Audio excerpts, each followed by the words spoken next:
Gas पासून आराम मिळवायसाठी सगळ्यात पहिले तर जसं आपण आधी बोललो, की तुम्हाला बघायचंय, शोधायचंय, की मला कुठल्या अन्नपदार्थामुळे त्रास होतोय. पर्टिक्युलरली ते अन्नपदार्थ टाळायचे. ते अन्नपदार्थ घेऊच नका. कारण ज्याने आपल्याला त्रास होतोय, तर ते घ्यायचं नाही. सेकंडली एका पोटविकार चे जे डॉक्टर असतात, ज्याला आपण गॅस्ट्रोएंटरोलॉजिस्ट म्हणतो, त्यांना आधी कन्सल्ट करा, जर हा प्रॉब्लेम वारंवार होत असेल तर, की हे का होतंय? त्यानंतर तुम्हाला पाण्याचा इंटेक भरपूर ठेवायचा आहे. जितकं पाणी घ्याल, तितकं तुम्ही हायड्रेटेड तर राहता, पण टॉक्सिसिटी बाहेर शरीराबाहेर काढायला मदत होते. ठीक आहे, तर त्यामुळे तुम्हाला पाणी घेणं गरजेचंच आहे. परत बऱ्याच काही होम रेमेडीज आहेत, की जसं ओवा. ओवा गॅस्ट्रिक ज्युसेस बनवत असतं. ओवा झालं, हिंग झालं, जिरं झालं, हे गॅस्ट्रिक ज्युसेस बनवायचं काम करेल. तर हे गॅस्ट्रिक ज्युसेस बनवून आपलं अन्न पचायला मदत होत असते आणि अन्न पचायला मदत झाली, तर आपल्याला गॅसेसचे इश्यू होणार नाही. त्यामुळे ह्या छोट्या-छोट्या होम रेमेडीज पण आपण यूज करू शकतो. त्या व्यतिरिक्त गॅसेसपासून रिलीज म्हणजे तुम्ही जितकं फिराल, जितकं एक्सरसाइज किंवा जितके तुम्ही ॲक्टिव्ह राहाल, तितके हे प्रॉब्लेम तुम्हाला होणार नाही. कारण बरेच लोकांना असतं, की कंटिन्युअस 8-10 तास सिटिंग आहे, सिटिंग जॉब आहे. पण घरी आल्यावर टीव्ही समोर बसायचंच आहे.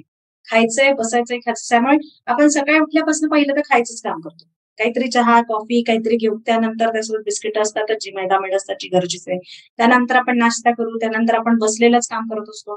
परत लंच टाईम होतो. त्यामुळे जवळ-जवळ 8 ते 10 तास आपली सिटिंग होते आणि जर तुम्ही सिटिंग कंटिन्युअस कराल, तर तुमची बॉडी मोबाईलच नाहीये, तर मग ते तुमचं अन्न पचेल कसं? अन्नालाही पचायला फक्त आतलं मशीनच किती काम करेल.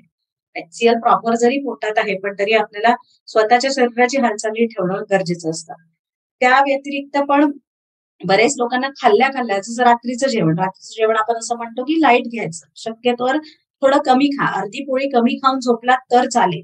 वाटल्यास प्रॉपर पाणी घ्या, भरपूर पाणी घ्या आणि तुमच्या जेवणाची वेळ आणि तुमच्या झोपायची वेळ यात कमीत कमी 1.5 ते 2 तासाचं अंतर असावं. खाल्ल्या-खाल्ल्या झोपू नका. खाल्ल्या-खाल्ल्या झोपलं तर फूड डायजेस्ट प्रॉपर होत नाही.